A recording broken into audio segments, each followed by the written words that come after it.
Supreme court ನಿನ್ನೆ supreme court retired judge Gopal ಗೌಡ್ರು ಹೇಳಿದ್ದಾರೆ SIT ಪ್ರೋಬ್ ಆಗಬೇಕು ಧರ್ಮಸ್ಥಳದ ವಿಚಾರದಲ್ಲಿ. ಯಾಕಂದ್ರೆ ಇವತ್ತೂ ಕಂಪ್ಲೇಂಟ್ ಲಾಂಚ್ ಮಾಡಿದ್ದಾರೆ, ನಮ್ಮ ಮಗಳು ಇಲ್ಲೇ ಬಂದು ಮಿಸ್ ಆಗಿದ್ದಾರೆ ಅಂತ ಅಂದ್ಬಿಟ್ಟು ಬಹಳಷ್ಟು ಜನ ಕೊಡ್ತಾ ಇದ್ದಾರೆ ಸರ್. ಅದನ್ನ ನಾವು ಯಾವುದೇ ಗೋಪಾಲ್ ಗೌಡ್ರು ಹೇಳೋದಕ್ಕೆ ಅಥವಾ ಅವ್ರು ಹೇಳದೇ ಇರೋದಕ್ಕೆ ಪರನೂ ಇಲ್ಲ ವಿರೋಧನೂ ಇಲ್ಲ. ಕಾನೂನು ಪ್ರಕಾರ ಮಾಡ್ತೀವಿ, ಸರ್ಕಾರ ಕಾನೂನು ಪ್ರಕಾರ ಮಾಡಬೇಕು. SIT ಮಾಡಬೇಕು ಅಂತಂದರೆ SIT ಮಾಡ್ತೀವಿ. SIT ಮಾಡ್ತಾರೆ ಸರ್? ಇಲ್ಲ ಇನ್ನೂ ಇಲ್ಲ.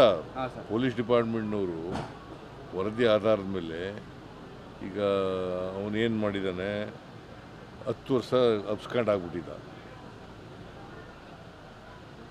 ಅವನು 164 ಸ್ಟೇಟ್ಮೆಂಟ್ ಕೊಟ್ಟಿದ್ದಾನೆ ಪೊಲೀಸ್ ಮುಂದೆ.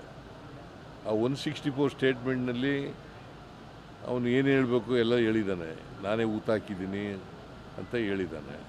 ಆ ಎಣೆಗಳನ್ನು ತೋರಿಸ್ತೀನಿ, ಬೇಕಾದ್ರೆ ಊತ ಹಾಕಿರೋ ಜಾಗ ಕರ್ಕೊಂಡು ಹೋದರೆ ಮಾಡ್ತೀನಿ ಅಂತ. ಪೊಲೀಸ್ನವರು ಏನು ಹೇಳ್ತಾರೆ ನೋಡೋಣ, ನಾಳೆ ಇವತ್ತು ನಾಳೆ ಒಳಗಡೆ. ಸರ್ಕಾರದ ಮೇಲೆ ಯಾವುದೇ ಥರ ಒತ್ತಡ ಏನಿಲ್ವಲ್ಲ ಸರ್ ಈ ವಿಚಾರದಲ್ಲಿ? ಸರ್ಕಾರದ ಮೇಲೆ ಯಾವುದೇ ಒತ್ತಡ ಇಲ್ಲ. ಒತ್ತಡ ಹಾಕಿದ್ರೂ ನಾವು ಯಾರ ಮಾತು ಕೇಳಲ್ಲ, ಕಾನೂನು ರೀತಿಯೇ ಮಾಡ್ತೀವಿ.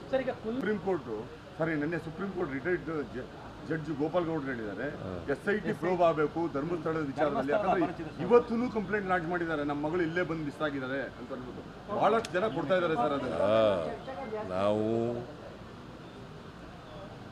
ಯಾವುದೇ ಗೋಪಾಲ್ ಗೌಡ್ರು ಹೇಳೋದಕ್ಕೆ ಅಥವಾ ಅವ್ರು ಹೇಳದೇ ಇರೋದಕ್ಕೆ ಪರನೂ ಇಲ್ಲ ವಿರೋಧನೂ ಇಲ್ಲ. ಕಾನೂನು ಪ್ರಕಾರ ಮಾಡ್ತೀವಿ, ಸರ್ಕಾರ ಕಾನೂನು ಪ್ರಕಾರ ಮಾಡಬೇಕು. SIT ಮಾಡಬೇಕು ಅಂತಂದರೆ SIT ಮಾಡ್ತೀವಿ. SIT ಮಾಡ್ತಾರೆ ಸರ್? ಇಲ್ಲ ಇನ್ನೂ ಇಲ್ಲ. ಪೊಲೀಸ್ ಡಿಪಾರ್ಟ್ಮೆಂಟ್ನವರು ವರದಿ ಆಧಾರದ ಮೇಲೆ ಈಗ ಅವನೇನು ಮಾಡಿದ್ದಾನೆ, 10 ವರ್ಷ ಅಬ್ಸ್ಕಾಂಡ್ ಆಗಿಬಿಟ್ಟಿದ್ದ. ಅವನು 164 ಸ್ಟೇಟ್ಮೆಂಟ್ ಕೊಟ್ಟಿದ್ದಾನೆ ಪೊಲೀಸ್ ಮುಂದೆ. ಆ 164 ಸ್ಟೇಟ್ಮೆಂಟ್ನಲ್ಲಿ ಅವನು ಏನು ಹೇಳಬೇಕು ಎಲ್ಲ ಹೇಳಿದ್ದಾನೆ. ನಾನೇ ಊತ ಹಾಕಿದ್ದೀನಿ ಅಂತ ಹೇಳಿದ್ದಾನೆ.